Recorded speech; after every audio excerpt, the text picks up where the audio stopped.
Hi friends, നിരവധി ആൾക്കാർ എന്നോട് ചോദിച്ചായിരുന്നു ഈ സ്നാപ്പിൽ എങ്ങനെയാണ് ലൈൻ കിട്ടുന്നത് എന്ന കാര്യം.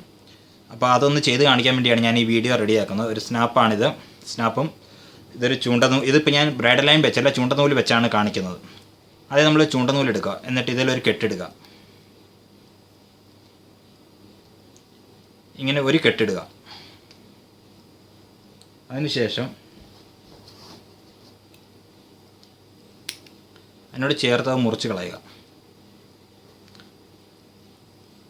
അതിനുശേഷം ലൈൻ അകത്തൂടെ കയറ്റിയിട്ട് ഇതിൻ്റെ പുറകെ കൂടെ 1, 2 ചുറ്റിടുക. അതിനുശേഷം ഈ കെട്ടുള്ള ഭാഗം നമ്മൾ ഇതിനോട് ചേർത്ത് സ്നാപ്പിനോട് ചേർത്ത് പിടിക്കുക. സ്നാപ്പിനോട് ചേർത്ത് പിടിച്ചുകൊണ്ട് ഇത് വലിച്ചങ്ങ് മുറുക്കുക.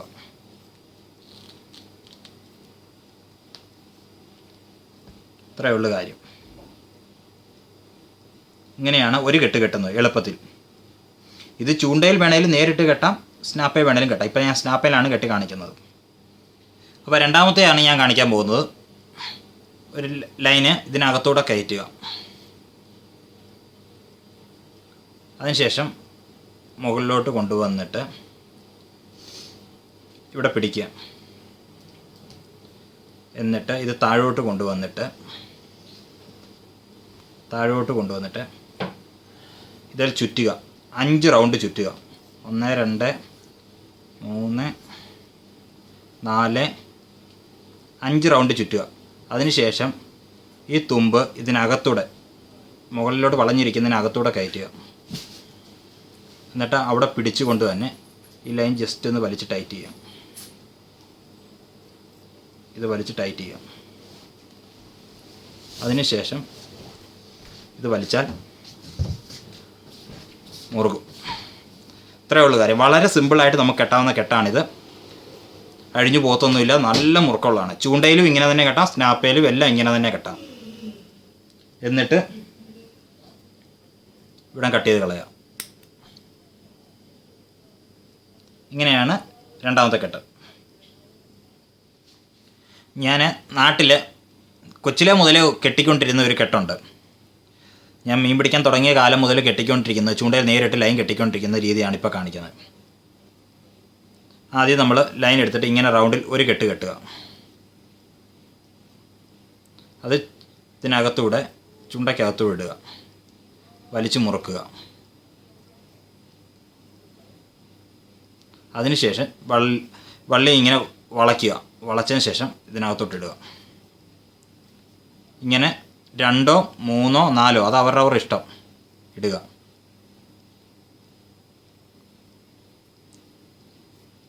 ഇങ്ങനെയാണ് ഞാൻ കൊച്ചിലെ മുതലേ കെട്ടിക്കൊണ്ടിരുന്നത്. എന്നിട്ട് ഇതിൻ്റെ അറ്റം കട്ട് ചെയ്ത് കളയുകയാണ് ചെയ്യുന്നത്.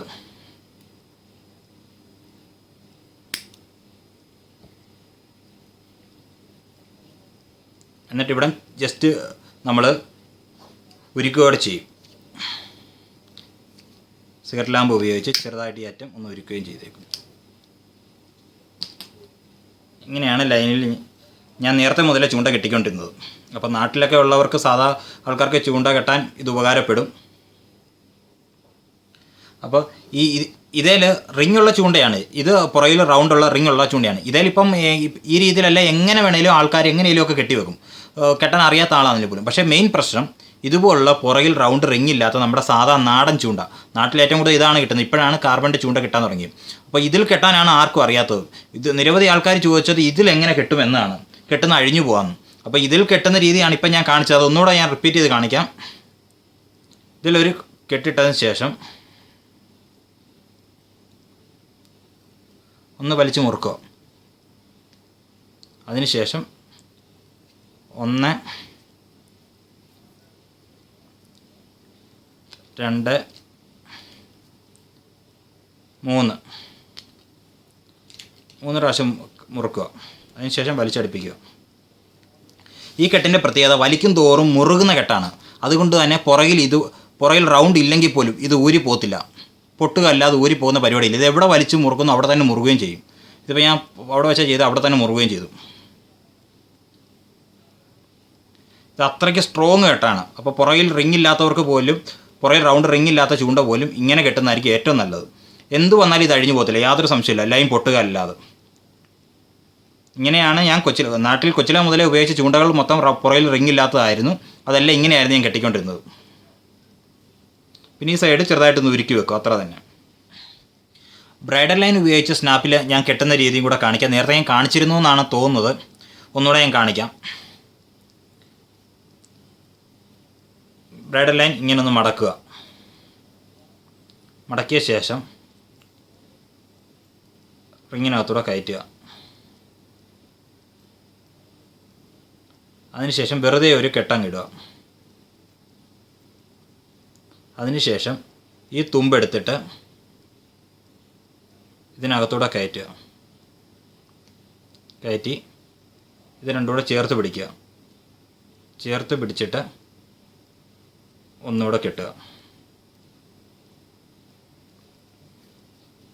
അതിനുശേഷം വീണ്ടും ഈ തുമ്പെടുത്തിട്ട് ഇതിനകത്തൂടെ കയറ്റുക. കയറ്റിയിട്ട് ലൈനുകൾ തമ്മിൽ ചേർത്ത് പിടിക്കുക. ചേർത്ത് പിടിച്ചിട്ട് ഒരു കെട്ട് വിടുക.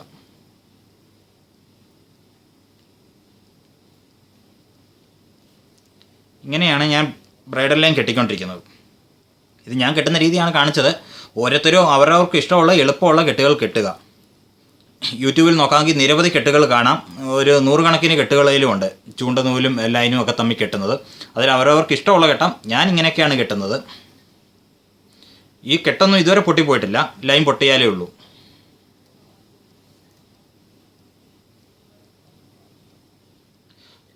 പലരും എന്നോട് ചോദിക്കാറുണ്ട് ഞാൻ ഉപയോഗിക്കുന്ന ലൈനെ കുറിച്ച്, ഏത് ബ്രൈഡൽ ലൈനാണ് ഉപയോഗിക്കുന്നത്, അതോ ചൂണ്ടനൂലാണെന്ന്. ഞാൻ ഉപയോഗിക്കുന്ന ബ്രൈഡൽ ലൈനാണ്. ഞാനിത് അലിഎക്സ്പ്രസ്സിൽ നിന്ന് മേടിച്ചാണ്. ലൈൻ തിങ്ക് ഗോയൽ എന്ന് പറഞ്ഞ ബ്രാൻഡാണ് ഞാൻ ഉപയോഗിക്കുന്നത്. ഇത് ചൈനയാണ്. ഇത് 50 mm-ൻ്റെ 120 LBയുടെ ലൈനാണ്. മാക്സിമം വെയിറ്റ് കപ്പാസിറ്റി പറഞ്ഞേക്കുന്നത് 55 കിലോ വരെയാണ്. നമ്പർ 8 ആണിത്. ഇത് 500 മീറ്ററാണ് ഞാൻ മേടിച്ചേക്കുന്നത്. ഓഫറുള്ള സമയത്ത് ഞാൻ മേടിച്ചതാണിത്. ഈ ലൈൻ ഉപയോഗിക്കുന്നത്. ഇതിൽ യെല്ലോ ഉണ്ട്, ഗ്രീൻ ഉണ്ട്, പല കളറുകൾ എൻ്റെ ഉണ്ട്. ഞാനിപ്പോൾ യെല്ലോ ആണ് ഉപയോഗിച്ചുകൊണ്ടിരിക്കുന്നത്. ഇതൊക്കെ ഞാൻ നേരത്തെ പല വീഡിയോയ്ക്കൊന്നും പറഞ്ഞിട്ടുള്ള, എങ്കിലും പുതിയതായിട്ട് വരുന്ന ആളുകൾ വീണ്ടും വീണ്ടും ചോദിക്കുന്നുണ്ട്. അതുകൊണ്ട് ഒന്നുകൂടെ കാണിച്ചെന്നേ ഉള്ളൂ ഞാൻ. പിന്നെ ഞാൻ ഉപയോഗിക്കുന്ന ക്ലച്ച് കേബിൾ അതൊക്കെ ഞാൻ നേരത്തെ കാണിച്ചിട്ടുള്ളതാണ്. എങ്കിലും പുതിയ ആളുകൾ വീണ്ടും വീണ്ടും അത് ചോദിക്കുന്നുണ്ട്, എങ്ങനെയാണ് ലൈൻ ലീഡർ ഉണ്ടോ എന്നൊക്കെ. ക്ലച്ച് കേബിളാണ് ഞാൻ ലൈൻ ലീഡറായിട്ട് ഇടുന്നത്. സ്നാപ്പുണ്ട്, സ്നാപ്പിൽ ചൂണ്ട ഇങ്ങനെയാണ് കണക്ട് ചെയ്തിരിക്കുന്നത്. ഇതൊക്കെ ഓരോ വീഡിയോയിൽ ഞാൻ പ്രത്യേകം കാണിക്കുന്നുണ്ട്, എങ്കിലും ഒന്നുകൂടെ ഒന്ന് പറയുകയാണ്. പിന്നെ ഇവിടെ ഞാനൊരു പ്ലാസ്റ്റിക്കിൻ്റെ ടൈപ്പ് ഞാൻ പശ തേച്ചിട്ടുണ്ട്. അത് ഗണ്ണിനകത്തിട്ട് ഉപയോഗിക്കുന്ന ടൈപ്പ് ഇതുപോലത്തെ പശയാണ് ഞാൻ ഉപയോഗിച്ചിരിക്കുന്നത്. ചൂടാക്കി തേച്ചിരിക്കുകയാണ്. കാരണം നമ്മൾ ലൈൻ ലീഡർ ഉണ്ടാക്കി കഴിയുമ്പോൾ ഈ സൈഡ് കൊണ്ടിട്ട് നമ്മുടെ കൈ ചിലപ്പോൾ മുറിയാനോ അല്ലെങ്കിൽ നമ്മുടെ ബ്രൈഡൽ ലൈൻ തന്നെ ഇവിടെ വന്ന് ഒരഞ്ഞു പൊട്ടാനോ ചാൻസ് ഉണ്ട്. അപ്പോൾ അത് ഒഴിവാക്കാൻ വേണ്ടിയാണ് ഇത്രയും പ്ലാസ്റ്റിക്കിൻ്റെ ട്യൂബ് ഞാൻ ഉരുക്കിയിട്ട് തേച്ചിരിക്കുന്നത്. അങ്ങനെ തേച്ചേക്കാണ്. എന്നിട്ട് ഈ ലൈൻ തുരുമ്പ് പിടിക്കാതിരിക്കാൻ വേണ്ടി ഞാൻ ഫ്ലെക്സ് ക്യുക്ക് പശ ഉപയോഗിച്ച് കോട്ടിങ് കൊടുത്തിട്ടുണ്ട്. ഇതിന് 50 രൂപയുള്ള വില. Super glue flex quick. ഇത് ഞാൻ ഈ ലൈനിൻ്റെ മുകളിൽ കൂടെ ഒഴിച്ച് കോട്ടിങ് കൊടുത്തിട്ടുണ്ട്. അല്ലെങ്കിൽ കടലിൽ 2 ദിവസം എറിഞ്ഞ് കഴിയുമ്പോഴേ പെട്ടെന്ന് തുരുമ്പെടുക്കും. അതുകൊണ്ട് അങ്ങനെയൊക്കെ ഞാൻ ചെയ്തിട്ടുണ്ട്. അപ്പോൾ നിങ്ങളും അതുപോലെയൊക്കെ ചെയ്യുക. പലരും എന്നോട് ചോദിച്ചായിരുന്നു കടലിൽ മീൻ പിടിക്കാൻ പോകുമ്പോൾ ചൂണ്ട വലുതാണോ ചെറുതാണോ ഇടുന്നതൊക്കെ. അപ്പോൾ ഞാൻ ഉപയോഗിക്കുന്നത് വലിയ ചൂണ്ടയാണ്. നോക്കൂ, ഈ വിരലിനകത്ത് കൃത്യമായിട്ട് ഇറക്കി വെക്കാൻ സാധിക്കും. അത്രയ്ക്ക് വലിയ ചൂണ്ടയാണ് ഞാൻ ഉപയോഗിക്കുന്നത്. കാരണം ഞാൻ ടാർഗറ്റ് ചെയ്യുന്ന മൊത്തം വലിയ മീനുകളാണ്. 10-15 കിലോയുള്ള വലിപ്പമുള്ള മീനുകളെ പിടിക്കാൻ വേണ്ടിയാണ് പോകുന്നത്, ചെറിയ മീനെ പിടിക്കാനല്ല. അപ്പം ആദ്യം ഞാൻ വല വീശിയോ വല്ലതും ചെറിയ മീനുകളെ പിടിച്ചിട്ട് അതിനെ കട്ട് ചെയ്താണ് ഇടുന്നത്. ഫ്രഷ് മീനെ തന്നെ കടലിൽ മീൻ പിടിക്കാൻ പോകുന്നവർ കട്ട് ചെയ്തിടണം, എങ്കിലേ നമുക്ക് നല്ല മുഴുത്ത മീനുകളെ കിട്ടത്തുള്ളൂ. അല്ലാതെ നമ്മൾ കൊഞ്ച് മേടിച്ചിടുകയോ മത്തി മേടിച്ച് കട്ട് ചെയ്തിടുകയോ ഒക്കെ ചെയ്താൽ അത്ര വലിയ മീനുകളെ കിട്ടത്തില്ല. കിട്ടുന്നുണ്ട്, എങ്കിലും എപ്പോഴും ചാൻസ് ഇല്ല.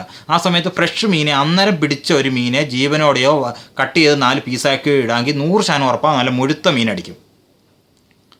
അതുകൊണ്ട് അങ്ങനെ ചെയ്യാൻ ശ്രമിക്കുക. ഇതുപോലുള്ള മുഴുത്ത കാർബണിൻ്റെ ഹുക്ക് തന്നെ ഉപയോഗിക്കാൻ ശ്രമിക്കുക. കാർബണിൻ്റെ ഹുക്കാകുമ്പോൾ നിവർന്നു പോകില്ല. ഇത് ഭയങ്കരമായിട്ട് ടെമ്പർ വന്നാൽ ഒടിഞ്ഞു പോകുക മാത്രമേ ചെയ്യത്തുള്ളൂ, ഒരിക്കലും നിവർന്നു പോകത്തില്ല. ഇതൊക്കെയാണ് ഞാൻ ഉപയോഗിക്കുന്നത്. ഞാൻ പല വീഡിയോയിലും പറഞ്ഞു, എങ്കിലും തുടക്കക്കാർക്ക് വേണ്ടി വീണ്ടും ഞാൻ പറഞ്ഞതാണ്. ഇതുപോലെ ഇനി എന്തെങ്കിലും സംശയം ഉണ്ടെങ്കിൽ ചോദിക്കുക, എനിക്കറിയാവുന്ന കാര്യങ്ങളൊക്കെ ഞാൻ പറഞ്ഞു തരാം.